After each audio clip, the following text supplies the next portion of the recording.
Okay students, बढ़ते हैं question number 8 की तरफ। यहाँ आपको 2 नंबर दिए गए हैं और इन 2 परिमेय संख्याओं के बीच में आपको कहा गया है कि आपने इन 2 परिमेय संख्याओं के बीच में अनवसानी अनावृत्तियां यानी कि अपरिमेय संख्याएं ढूंढकर लिखूंगी। ठीक है, तो इस क्वेश्चन को अधिकतर बच्चों को ये क्वेश्चन जो है थोड़ा मुश्किल लगता है, क्योंकि ये समझ में नहीं आता कि इनके बीच में कैसे लिखें, क्योंकि परिमेय संख्याएं तो आप आराम से ढूंढ लेते हैं, बट अपरिमेय संख्याएं ढूंढने के लिए क्या ट्रिक अपनानी है, तो चलिए देखते हैं। इसके लिए सबसे पहले आपको क्या करना है, इसको भाग करके दशमलव प्रसार के रूप में आप लिखेंगे, फिर आपको आइडिया लगेगा कि हम कौन सी संख्याएं इनके बीच में ले सकते हैं। तो चलिए जरा लिखते हैं इसको दशमलव प्रसार में। इसको भाग करेंगे तो भाग करने के बाद आपके पास क्या आना है,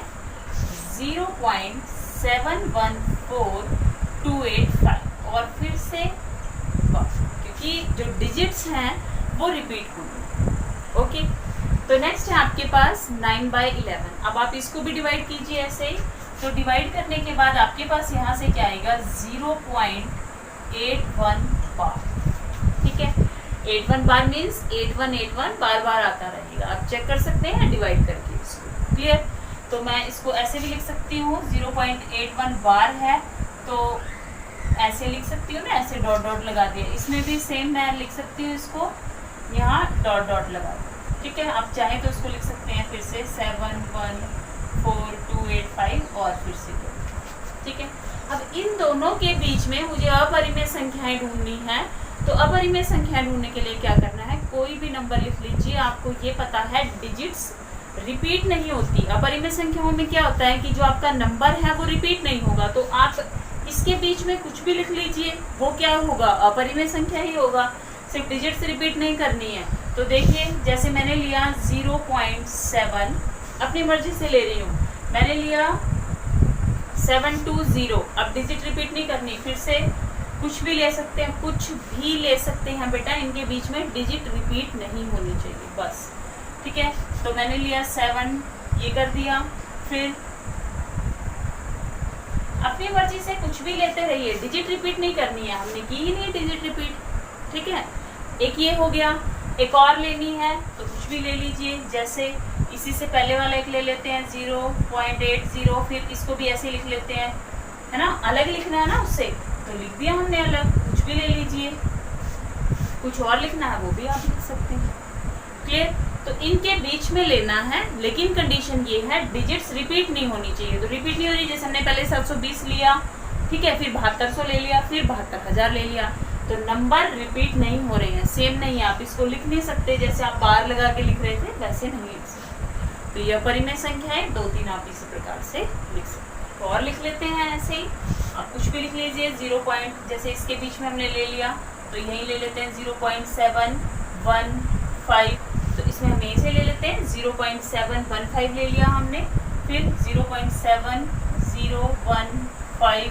ठीक है, डिजिट्स रिपीट थोड़ी हो रही है। फिर से ये कुछ भी ले लीजिए, कोई भी डिजिट आप इनके बीच में लेंगे, कुछ भी ले सकते हैं, डिजिट्स रिपीट नहीं होनी चाहिए, बस यही चीज़ ध्यान रखनी है। इसमें भी रिपीट नहीं हो रही है, तो आपके पास ये जो 3 अपरिमेय संख्याएं हैं ये हो सकती हैं। इसमें आप अपनी मर्जी से कोई भी संख्या ले सकते हैं इन दोनों के बीच में। ओके, चलिए बढ़ते हैं नेक्स्ट क्वेश्चन कि नेक्स्ट हमारा 9th क्वेश्चन है एक्सरसाइज 1.3 से ही। तो चलिए यहाँ हमें चेक करना है कि जो दी हुई संख्याएं हैं वो परिमेय है या अपरिमेय है। अभी मैंने आपको एक टेबल बनाकर दिखाया था, उसमें हमने क्या देखा था कि अगर आपका भागफल रिपीट नहीं हो रहा है, दैट मीन्स आपका जो आंसर है वो क्या है, अपरिमेय संख्या जो आपको दिया हुआ है। तो इनमें चेक कर लीजिए पहले। ठीक है, पहले मैं यहाँ लास्ट से ले लेती हूँ, तो क्योंकि क्लियरली आपको भागफल दिया हुआ है, और चेक कीजिए क्या डिजिट्स रिपीट हो रही है। 101 है, 001 है, फिर 00 नहीं, सॉरी ये रिपीट गलत हो गया यहाँ से, ये ऐसे। ठीक है, ये ऐसे है क्वेश्चन आपका। तो यहाँ चेक कीजिए क्या डिजिट्स रिपीट हो रही है, नहीं हो रही है, दैट मीन्स ये क्या है, आपकी अपरिमेय संख्या। ठीक है,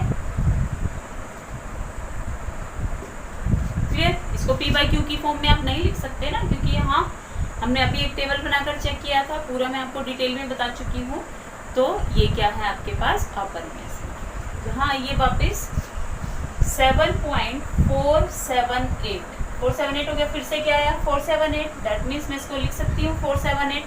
जहाँ आपको बार नजर आ जाए दैट मीन्स आपका जो भागफल है वो रिपीट हो रहा है, और जब भागफल रिपीट होता है तो आपने कई क्वेश्चंस किए कि जब ऊपर बार होता है तो उसको आप p/q की फॉर्म में लिख सकते हैं, दैट मीन्स इसको भी लिख सकते हैं। तो ये क्या हुआ, ये हो गया आपके पास परिमेय संख्या। क्लियर? तो ये तो है उनकी पहचान जिसमें ये डॉट डॉट लगी हो तो कैसे पहचानना है। अगर डिजिट्स रिपीट हो रही हैं तो परिमेय संख्या है, अगर डिजिट्स रिपीट नहीं हो रही है तो अपरिमेय संख्या है। ठीक है, अगर डॉट है ही नहीं, सीधा ही 0 दशमलव कुछ भी करके ऐसे लिख दिया, दैट मीन्स ये पूरा पूरा भाग हो चुका है, शेषफल 0 है, और शेषफल 0 है तो ये शांत है, और शांत है तो ये आपकी परिमेय संख्या। क्लियर? चलिए नेक्स्ट आपके पास है 225। तो 225 का आप वर्गमूल निकाल सकते हैं, निकालिए। वर्गमूल निकालेंगे तो क्या होगा, 15 आएगा, और 15 क्या है, परिमेय संख्या है, क्योंकि इसको तो आप लिख सकते हैं p/q की फॉर्म में। तो 225 क्या हुआ आपके पास, परिमेय संख्या। क्लियर? नेक्स्ट फर्स्ट पार्ट पे आ जाते हैं। अब हमें चेक करना है वर्गमूल 23 को। तो वर्गमूल 23 के लिए अगर हम वर्गमूल निकाल के चेक करें, पहली बात तो है देखो इजी सा तरीका है, यहाँ से चेक कर लीजिए। अगर आप इसका वर्गमूल निकाल पा रहे हैं तो आप देखेंगे कि ये परिमेय संख्या ही होगा। अगर आप नहीं निकाल पा रहे हैं दैट मीन्स ये अपरिमेय संख्या ही। फिर भी आप इसका वर्गमूल निकाल के देखिए तो 4.7958 ऐसे कुछ आता रहेगा ये। तो नंबर्स जो हैं, जो इसमें डिजिट्स हैं वो रिपीट नहीं होंगे, तो इसका मतलब है ये क्या होगा, अपरिमेय संख्या। क्लियर? तो ये थी आपकी एक्सरसाइज 1.3।